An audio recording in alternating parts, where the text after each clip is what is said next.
नमस्कार, मैं हूं त्रिपाठी ज्ञानेंद्र। लाला रामदेव पहले दिमागी हैं जो दिमागी नक्सली होते होते बच गए। आपका प्रश्न होगा कैसे, तो सुनिए। हुआ यूं कि जेन अल्फा के आंदोलन से लाला रामदेव इस कदर प्रभावित हुए कि खुद आंदोलन करने का मन बनाने लगे, यह जानते हुए भी कि ये कांग्रेस की नहीं योगी मोदी की सरकार है, सलवार सूट में भी भागने नहीं देगी। जो पुलिस जंतर मंतर पर बेटियों के प्राइवेट पार्ट पर लाठी से छेड़छाड़ कर सकती है, वह रामदेव के साथ क्या क्या करेगी। ऊपर से कील ठुकी लाठी और पैलेट गन, फिर भी लाला रामदेव ललकारने से नहीं चुके। चारों तरफ देश में हंगामा है। छोटे छोटे स्कूल कॉलेजों से बच्चे निकल रहे हैं कि हमारे यहाँ टीचर नहीं है, हमारे यहाँ लाइट नहीं है, हमारे यहाँ पानी नहीं है, हमारे यहाँ शौचालय नहीं है, हमारे यहाँ टीचर हैं तो किताबें नहीं है, किताबें हैं तो टीचर नहीं है, और टीचर है तो पढ़ाई में नकल हो जाती है, कहीं पेपर लीक हो जाता है, और पेपर पास भी कर लिया, 10वीं 12वीं का बोर्ड एग्जाम भी दे लिया, तो 10वीं 12वीं के जो एग्जाम के मार्क्स हैं वो कहीं जुड़ते ही नहीं है।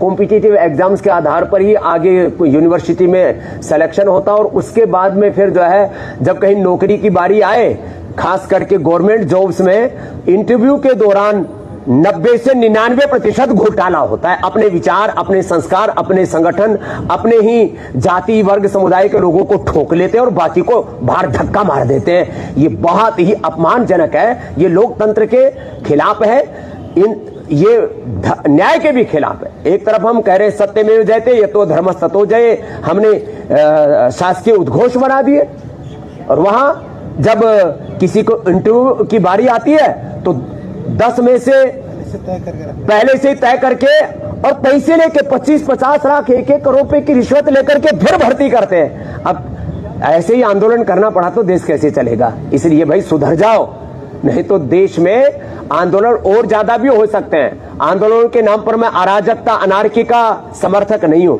लेकिन भाई ये बात तो जरूर है, देश में घपला भी बहुत है। ये घपले ठीक कर लो, नहीं तो कोई ऐसा ना हो कि बाबा रामदेव को दोबारा आंदोलन करना पड़े। लाला रामदेव इस ललकार की लमतरामी अभी हाँक ही रहे थे कि लाल किला से मोदी जी ने हाँक लगा दी। ये दिमागी नक्सल मौके की तलाश में है, हिंसा अराजकता के वो रास्ते खोज रहे हैं, समाज को गलत राह पर घसीटने के लिए भांति भांति के दांव कर रहे हैं। इन दिमागी नक्सलियों को पहचानना होगा, इन दिमागी नक्सलियों को आइसोलेट करना होगा। मोदी जी को सुनने के बाद लाला रामदेव को काटो तो खून नहीं, खुद के दिमाग में ही दिमागी नक्सली खोजने लगे, और आंखों के सामने वो मंजर मजीरा बजाते हुए नाचने लगा जिसमें बच्चों के लिए लाला रामदेव अभी अभी लमतरामी हाँक कर लौटे थे। क्या ये भी दिमागी नक्सल हो सकता है? खुद से पूछा लाला रामदेव ने। एक चेले ने सुझाव दिया। मोदी जी के पूर्व आईपीएस सांसद बृजलाल ने दिमागी नक्सल को मापने का फार्मूला दिया है, उसी से आपकी लमतरामी को मापते हैं कि वो दिमागी नक्सल के दायरे में आता है कि नहीं। फिर क्या, लाला के सामने फार्मूला चलाया गया। ये दिमागी नक्सली जंगलों में बिहड़ों में नहीं रहते, ये हथियार लेकर नहीं चलते, ये गोलियां नहीं चलाते, ये सिर्फ और सिर्फ अपना दिमाग चलाते हैं। ये शहरों में प्रोफेसर के रूप में, अध्यापक के रूप में, एनजीओ संचालक, बुद्धिजीवी, कवि, लेखक आदि रूपों में ये दिखाई पड़ते हैं। ये लेख लिखते हैं, ये कॉन्फ्रेंस करते हैं। फार्मूला पर खुद की लमतरामी तौलने के बाद लाला रामदेव ने पाया कि वे दिमागी हैं, बुद्धिजीवी भी हैं, और उन्होंने कॉन्फ्रेंस भी की है। इसलिए उनकी यह लमतरामी दिमागी नक्सल की श्रेणी में आ सकती है। लाला रामदेव को जैसे ही ये ध्यान में आया कि उनकी लमतरामी दिमागी नक्सल की श्रेणी में आ रही है, लाला रामदेव ने तुरंत बच्चों स्कूलों की समस्याओं को अपने दिमाग से डिलीट कर दिया। उसकी जगह पर बचपन बचाओ स्क्रिप्ट चस्पा कर दिया। नतीजा आपके सामने है। कुछ लोग देश का बचपन का इस्तेमाल कर रहे हैं आंदोलन में। यदि देश का बच्चा जो भी प्राइमरी स्कूल में पढ़ रहा है आप उसको आंदोलन में धकेल देंगे तो बच्चे पढ़ेगा कब? उसको पता ही नहीं कि आंदोलन क्या होता है। आपने उसको फूंक मार दी कि जा तू भी जा करके थाने का घेराव कर ले, तू भी सड़क पे उतर जा, तू भी एडीएम और डीएम का घेराव कर ले। छोटे बच्चों को आंदोलनों में नहीं धकेलना चाहिए। पूरी जो लाला रामदेव 24 घंटे पहले बच्चों की शिक्षा की समस्याओं को लेकर खुद आंदोलन करने की लंबी लमतरामी हाँक रहे थे, अब बचपन बचाओ आंदोलन की बात कर रहे हैं। बाबा रामदेव ने तो यू टर्न ले लिया है, लेकिन कांग्रेस मोदी से दो दो हाथ करने को तैयार है। मोदी के दिमागी नक्सल पर कांग्रेस की प्रवक्ता सुप्रिया श्रीनेत ने एक वीडियो जारी कर मोदी की खिंचाई की है, सुनिए। मोदी जी, आज आप लाल किले की प्राचीर से 75 मिनट तक बोले जब आपने राष्ट्र को संबोधित किया। आज आपने एक नए टर्म का इजाद किया है, दिमागी नक्सल। अर्बन नक्सल के बाद अब आप एक नए टर्म के साथ आए, दिमागी नक्सल। किसको बुला रहे हैं आप दिमागी नक्सल? क्या दिमागी नक्सल से आपका अभिप्राय है वो पढ़ा लिखा युवा जो अपने हक की बात करता है? क्या दिमागी नक्सल वो युवा है जो पेपर लीक के खिलाफ बात करता है? क्या दिमागी नक्सल वो युवा है जो कहता है कि मेरे भविष्य की चिंता तो आपको भी करनी पड़ेगी?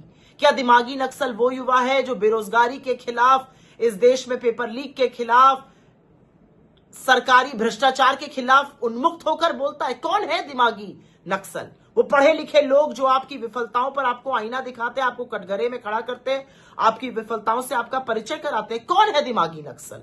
क्योंकि एक बात याद रखिएगा, इस देश के युवाओं की ताकत के सामने तो आपको झुकना पड़ा। उन्होंने आपकी और आपकी पूरी सरकार की नाक रगड़वा दी। अब आप किसको दिमागी नक्सल कह रहे हैं? ये रिस्क आप खुद ले रहे हैं, क्योंकि युवाओं ने तो ठान लिया है कि आपको अब वो निकाल कर ही दम लेंगे। जेन जी तो छोड़िए, जेन अल्फा ने ये मन बना लिया है। और मोदी जी, दिमागी नक्सल तो वही होगा जिसके अंदर थोड़ा दिमाग होगा, वरना आपके जो चरण चुंबक हैं उनमें रत्ती भर दिमाग नहीं है, जो है वो घुटनों के नीचे है। ये असलियत है। खैर, 75 मिनट आप बोले, हर बार की तरह आप लफाजी तो करते हैं, बड़ी बड़ी बातें बोलते हैं। मैन्युफैक्चरिंग, अरे भैया मैन्युफैक्चरिंग हो कहां रही है इस देश में? जो आपका बब्बर शेर है वो दहाड़ने के बजाय मिमिया रहा है। मैन्युफैक्चरिंग जीडीपी का शेयर लगातार गिरता जा रहा है, चाइना से इंपोर्ट लगातार बढ़ता जा रहा है। कहां हो रही है मैन्युफैक्चरिंग? अभी अमेरिका की ट्रेड डील को क्रियान्वित होने दीजिए, मैन्युफैक्चरिंग और ठप हो जाएगी। तो पता नहीं आप किस मैन्युफैक्चरिंग की बात करते हैं? विकसित भारत की बात करते हैं। अगले 21 साल 12% से ज्यादा ग्रोथ करनी है, 6% नहीं पहुंच पा रहे हैं आप, तो पता नहीं आप कौन से हवाई किले बना रहे हैं। लेकिन एक बात आपने कही जिससे ये पूरा देश आहत है, और बहुत आहत है। आपने कहा जो सैनिक युद्ध में मरते हैं, मोदी जी, सैनिक मरते नहीं है, सैनिक शहीद होते हैं। और शहादत और बलिदान को वही समझ सकता है जिसने कभी शहादत और बलिदान को पास से देखा हो, त्याग किया हो। आपने तो अपनी छोटी उंगली का छोटा नाखून इस देश के लिए नहीं कटाया, और आपके पुरखे तो जंगे आजादी के दौरान अंग्रेजों के साथ खड़े थे, तो आप शहादत समझ ही नहीं सकते। और आपने तो पहले भी सैनिकों का अपमान किया, ये कहकर कि बनिया में सैनिक से ज्यादा साहस होता है। और शायद इसीलिए जब गलवान में 20 जाबाजों की शहादत हुई तो आपने बिना पलक झपकाए कह दिया कोई घुसा हुआ नहीं है, चाइना को क्लीन चिट दे दी। लेकिन एक बात याद रखिएगा, ये देश सब कुछ सहेगा, ये अपने शूरवीरों का अपमान, अपने जाबाजों का अपमान नहीं सहेगा। शूरवीर मरते नहीं है, शहीद होते हैं। शहादत का सम्मान करना सीखिए। एक बात और साफ हो गई मोदी जी, बिना टेलीप्रॉम्प्टर के आप ढेर हो जाते हैं, बोल नहीं पाते हैं आप।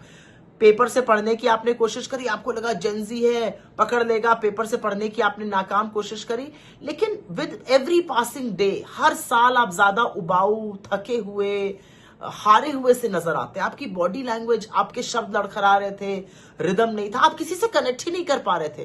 75 मिनट तक आप बोले, न किसान से कनेक्ट कर पाए, न महिला से कर पाए, न युवा से कर पाए। आप किसको संबोधित कर रहे थे? आपका जनसंपर्क, आपका जन नाता इस कदर टूट गया है कि आपको जमीनी हकीकत का अंदाजा ही नहीं है। आप किसी से कनेक्ट ही नहीं कर पा रहे। आप अपने एको चेंबर में बोल रहे हैं, ये देश कुछ और सुनना चाह रहा है, प्रधानमंत्री कुछ और भाषण दे रहे हैं।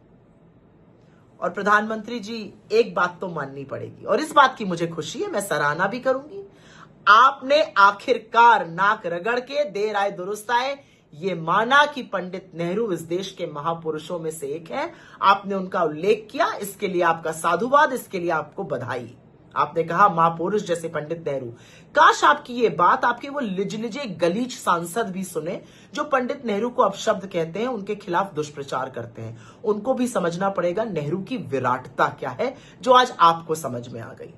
लेकिन मोदी जी जाते जाते यही कहूंगी, 75 मिनट बोले, देश में किसी से आप संपर्क ही नहीं स्थापित कर पाए, कोई कनेक्ट ही नहीं था, हवाई जुमले, वही पुराने वादे, थका हुआ सा, हारा हुआ सा एक व्यक्ति जो उम्र के इस मोड़ पर आकर खड़ा है कि उसको पता ही नहीं है वो किसको संबोधित कर रहा है, जो शूरवीरों की शहादत को मरना बताता है और जो इस युवा शक्ति को, इस देश के सबसे बड़े हौसले, सबसे बड़ी ताकत, सबसे बड़े जज्बे युवाओं को दिमागी नक्सल कहता है। क्या हो गया है आपको मोदी जी?